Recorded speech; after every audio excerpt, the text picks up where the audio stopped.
but let's speak for the moment to Richard Goldberg, who served as a White House national security official under both Trump administrations, including as Director for Countering Iranian Weapons of Mass Destruction, now a senior advisor at the Foundation for Defence of Democracies. Thank you very much for joining us here on BBC News. You know President Trump very well. When he's saying things like, Iran is on my mind, I'm thinking of strong action, help is on the way, what do you think he means by that? Well, I think he's probably made up his mind, and he has a decision course that is starting to play out. And we will understand more of it as time goes on, based on whatever planning or preparations are still needed. I imagine the first rollout was the economic element yesterday, announcing the tariffs, really particularly at China, on importing oil from Iran. His message today has brought more and more people back into the streets, record numbers in Tehran tonight once again, despite the claims of the regime that they have somehow defeated the protests. The protests are alive and well, and we would expect some mixture of cyber or military operations that are aimed at enabling the people while avoiding any sort of civilian casualties. And can you tell us a little bit more about what some of those operations would be? As you say, avoiding civilian casualties.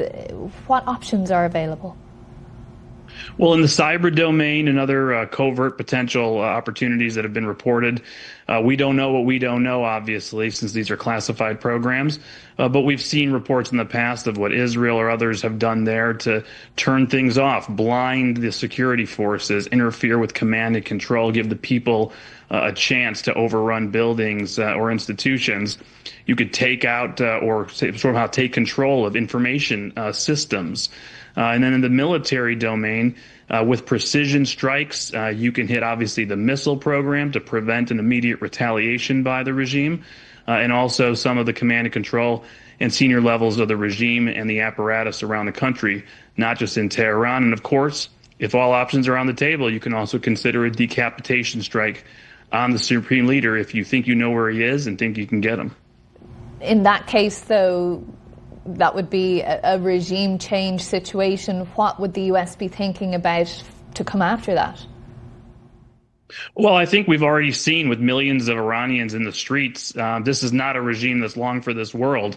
There are leaders out there who are already stepping up and trying to put country over self. There are plans that have been published of what it would look like to quickly keep order, prevent chaos, keep the government running, and take over those institutions with technocrats who are in place throughout the government right now, just obviously subservient to the maniacal regime in Tehran. If the supreme leader and the regime were somehow overrun, I think you see defections pretty wide in the middle ranks.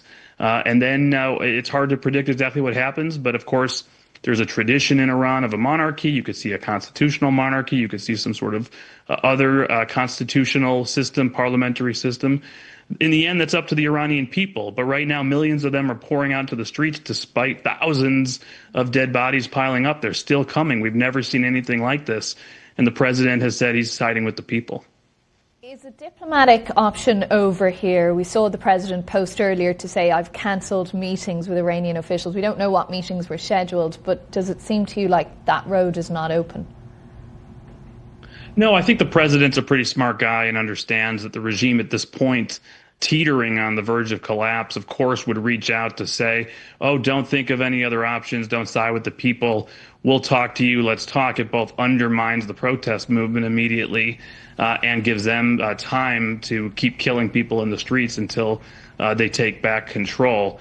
The president isn't buying that, obviously, and I think has helped bring more people back into the street by saying he's not going to entertain any of these nonsense talks to delay and allow more people to be killed, and that's empowering people into the streets. Okay. Richard Goldberg, previously White House National Security Council Director for Countering Iranian Weapons of Mass Destruction in the Trump administration. Thank you very much for joining us. You bet.